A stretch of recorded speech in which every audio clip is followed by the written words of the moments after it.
I'll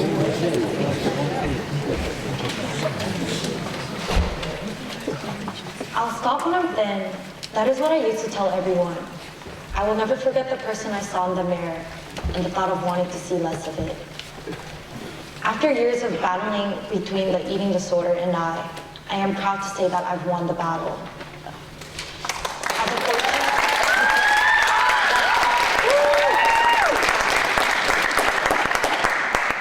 As a 14-year-old kid who just moved to America, I found it hard fitting in. I felt the feelings of being alone with food.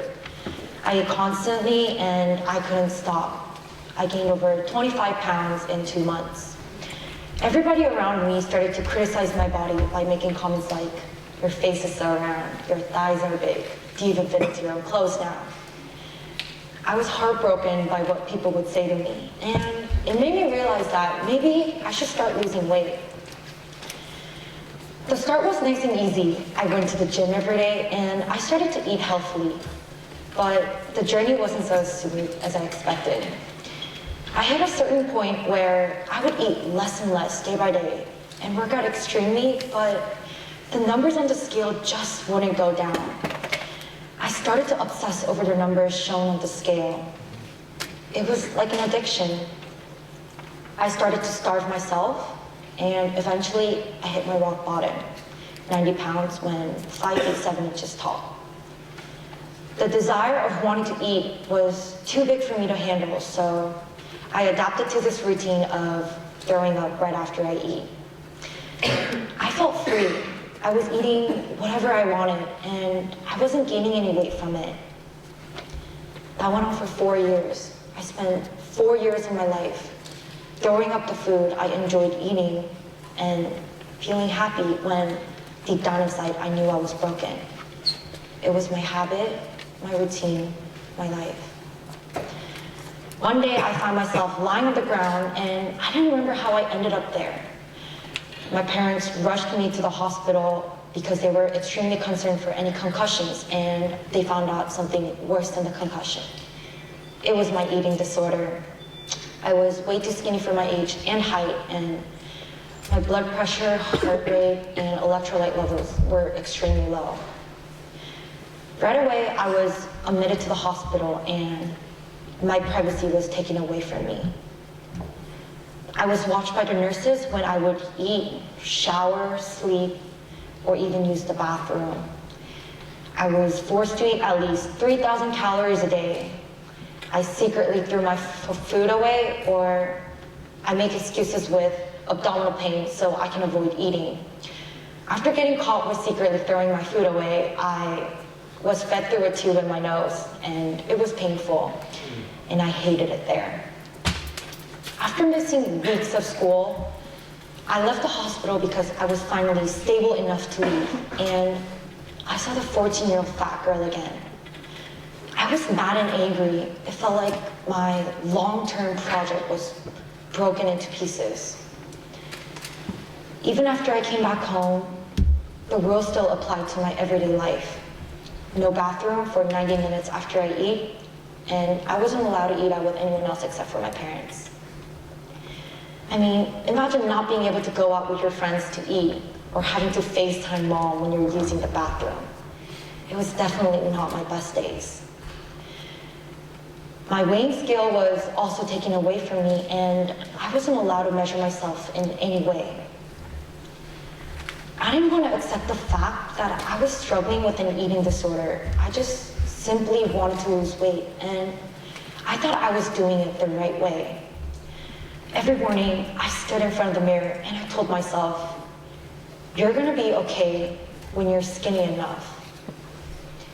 So I started returning to my old habits, but more towards restricting myself. I went days without eating, and I could see myself losing the weight I gained from when I was in the hospital. I loved it, but deep down inside, I was miserable. Along with the satisfaction restricting gave me, it came with serious health consequences. My stomach was ruined from my own stomach acid for being so empty. My heart was so weak that it was barely beating, and my esophagus was torn and inflamed that I was throwing up blood. Again, I was admitted to an inpatient eating disorder treatment program, and my new journey to recovery began. Not just only wanting to leave the hospital, but wanting to get better became my biggest motivation. I despised my situation, how I had to be stuck in the hospital when I can be out there living my life, eating my favorite foods, enjoying my life. Enjoying my life. I started with challenging the unhealthy eating disorder related thoughts and behaviors by restricting my bathroom time, distracting myself with art or music therapy, and eating all the given meals with a positive mindset. I was given 5 meals a day that I planned with my nutritionist, learning about consuming all the right nutritions I needed. It was a lot for me to take in, but nothing was going to stop me from getting better. With a combination of therapy and medication, I slowly started to work on my recovery, learning about my eating disorders and what my body needs. I was told that recovery is a non-linear, ongoing process, and that it is not uncommon to return to old behaviors. So I always ask myself, do I have a relapse prevention plan in place? And I'm certain that I do. I can reach out for help when needed, express my thoughts and feelings, address and resolve the problems as they arise, live a healthy, balanced life, remembering that I wouldn't have made it this far if it weren't for my strong determination or dedication towards recovery. I no longer fear or feel ashamed of my eating disorder, and now I am proud to say that I'm a survivor of my eating disorder. I've grown to stand taller in front of the mirror I've once been so afraid of, and accept myself. I wrote a small letter for my mom, who's been there through every step with me.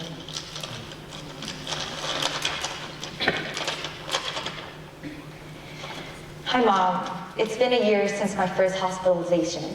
I can't believe it has been that long. I still remember your face after the talk with the doctors you had, like yesterday. You looked shocked, but also heartbroken. Do you remember when we first brought our first dog home? She was beautiful, but she got sick really fast. She didn't eat at all for weeks and started to get weaker. I was worried because I loved her. That is when I first felt the tiniest edge of your pain. It hurt me so much that I had to send my first puppy to a better place, and it made me realize that if I'm devastated over my own puppy, how would you feel? Do you also know what made my heart drop to the bottom of my stomach? It's when my little brother Ian said, "I think I'm fat, Ashley." I couldn't believe the words coming out from his mouth. Even though I was trying to hide certain things from my little brother, I couldn't because I was his sister. I wanted to be a good influence to him, but I was failing. My thoughts and actions were slowly influencing him. Mom, I don't want to be that daughter or sister anymore. Thinking about the pain I gave you as a daughter is just unbearable for me to think about. You love me endlessly, and I want to do the same for you. So next life, when we are born again, I want to be your mom, so I can love you endlessly, just like you did for me. Thank you.